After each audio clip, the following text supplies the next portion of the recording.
할렐루야. 주님께서 부활하셨습니다. 죽음을 이기시고 살아나셨습니다. 부활주일 아침 함께 말씀 나눕니다. 출애굽기 6장 1절에서 7절 말씀입니다. 여호와께서 모세에게 이르시되 이제 내가 바로에게 하는 일을 내가 보리라. 강한 손으로 말미암아 바로가 그들을 보내리라. 강한 손으로 말미암아 바로가 그들을 그의 땅에서 쫓아내리라. 하나님이 모세에게 말씀하여 이르시되 나는 여호와니라.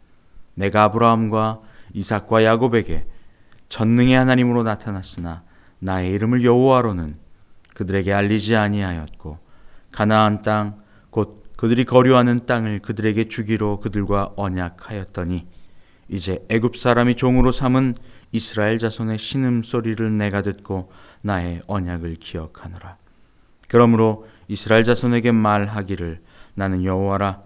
내가 애굽 사람의 무거운 짐 밑에서 너희를 빼내며 그들의 노역에서 너희를 건지며 편팔과 여러 큰 심판들로서 너희를 속량하여 너희를 내 백성으로 삼고 나는 너희의 하나님이 되리니 나는 애굽 사람의 무거운 짐 밑에서 너희를 빼낸 너희의 하나님 여호와인 줄 너희가 알지라. 아멘. 할렐루야. 하나님은 우리를 구원해 내시기를 원하십니다. 애굽 사람의 종으로 살던 이스라엘 백성이 그들의 신음을 하며 고통을 호소하고 주님 여호와를 찾자 여호와 하나님께서 그들을 그 편팔로 그 애굽 사람의 종의 신분에서 구원해 주십니다. 고통 가운데서 우리를 내버려 두지 않으셨습니다. 하나님께서 6절 말씀에 애굽 사람의 무거운 짐 밑에서 너희를 빼내며 그들의 노역에서 너희를 건지며 편팔과 여러 큰 심판들로서 너희를 속량하여 라고 합니다. 이스라엘 백성이 애굽의 압제와 애굽의 다스림 아래 놓여 있었습니다. 그들은 실로 고통 가운데 있었죠. 세상은 보이는 것을 쫓아가게 했고 그 보이는 것은 마치 사라지고 없어져 버릴 건데 영원할 것처럼 착각하며 거짓말을 하였습니다.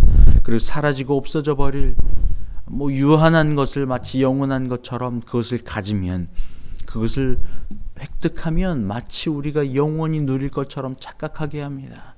그래서 그것을 위하여 계속해서 바쁘고 더 힘든 어려운 환경 가운데로 몰아넣습니다. 우리의 육체를 더욱더 돌려서 마치 눈에 보이는 것을 더 많이 획득하고 그리고 남들과 비교하게 하며 보이는 것을 따라 더 많이 가져야 더 좋다라고 이야기를 하며 더 많이 갖는 것을 위하여 별 수단을 다 써 그 많이 갖는 자리를 획득해내는 것. 그러나 많이 갖고 높은 자리를 획득해 올라갔지만 결국 그 위에는 아무런 충만도 만족도 있지 않다는 그 사실을 그제서야 깨닫게 되는, 그러면 더 많은 것을 가지면 될까라고 하며 착각하며 더 많은 것을 누리기를 원하는, 남의 기쁨과 남의 평안은 안중에도 없이 남의 것을 빼앗아 누르고 내가 올라가는 것을 선택하며 살아가도록 하는 것이 세상의 방법입니다.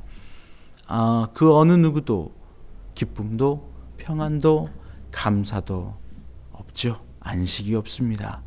이것이 마치 이스라엘 백성들이 애굽 안에 놓여 있는 압제 한가운데 놓여 있는 것과 같습니다. 이것을 죄라고 합니다. 죄 가운데 빠져 무엇이 생명인지 구원인지 영원인지 행복인지 평안인지조차 깨닫지 못한 채 그냥 거기서 쳇바퀴 돌듯이 왜 내가 어렵고 힘든지조차 깨닫지 못한 채 그 압제 아래서 신음하고 있는 것 말입니다. 온갖 죄의 방법은, 눈에 보이는 세상의 방법은, 육신의 정욕을 쫓아가는 모든 선악과의 방법은 몸에 덕지덕지 붙인 채 말입니다.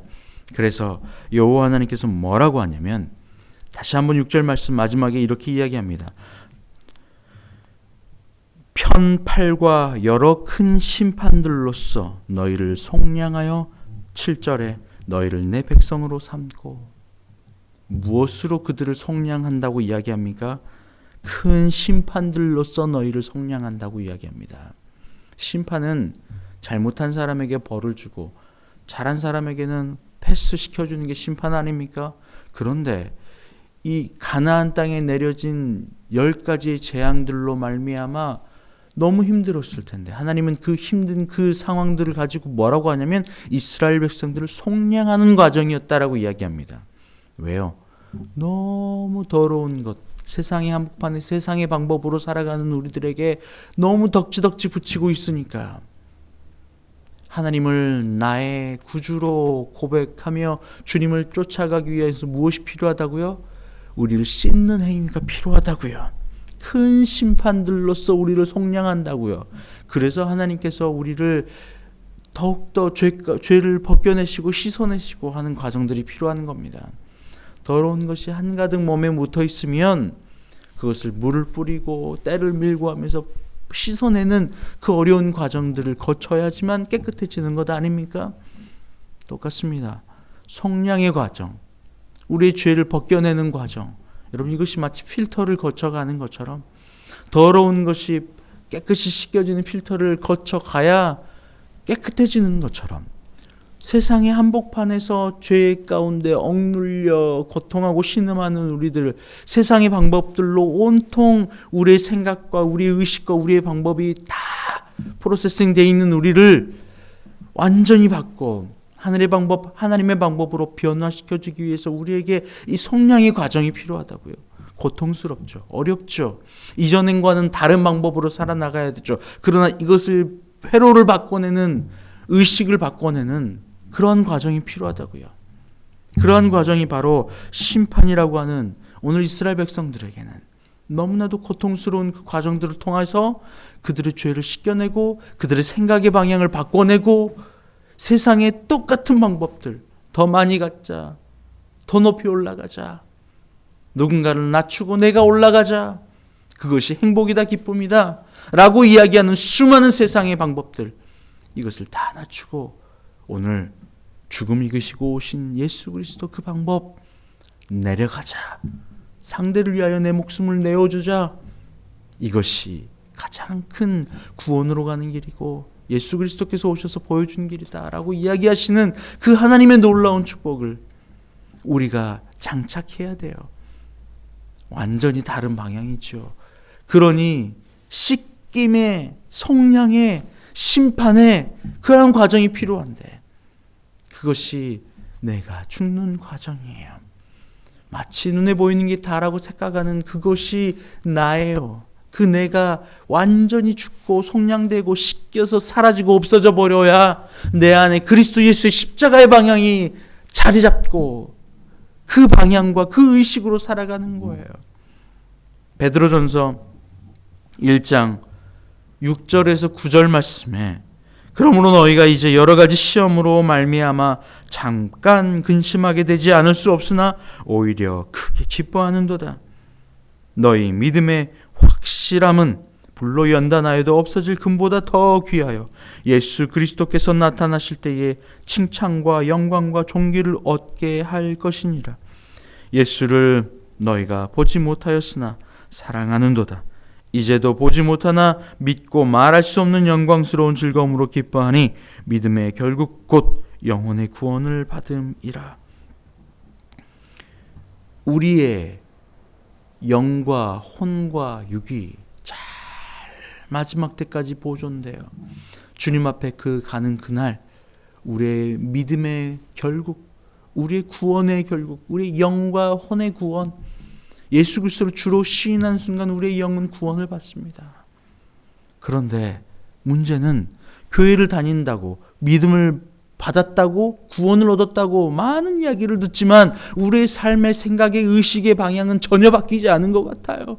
그래서 여전히 교회를 다닌 전과 후가 똑같아요. 이전에 세상 한가운데서 신음하던 내가 교회를 나와 교회를 다니고 교회 안에 있지만 여전히 세상의 방법과 똑같이 신음하고 힘들어하는, 똑같이 마치 애굽에서 건져내지 않은 것 같은 환경 가운데 똑같은 삶을 살아가는 우리의 모습이 있다는 거예요. 그러니 뭘 해야 된다는 거예요? 바로 심판들로서, 큰 심판들로서 우리를 속량하시는 속량임, 그리고 여러 가지 시험으로 말미암아 불로 연단하여도 없어지지 않을 금처럼 연단되어지는 그 과정들이 우리 가운데 필요하다고요.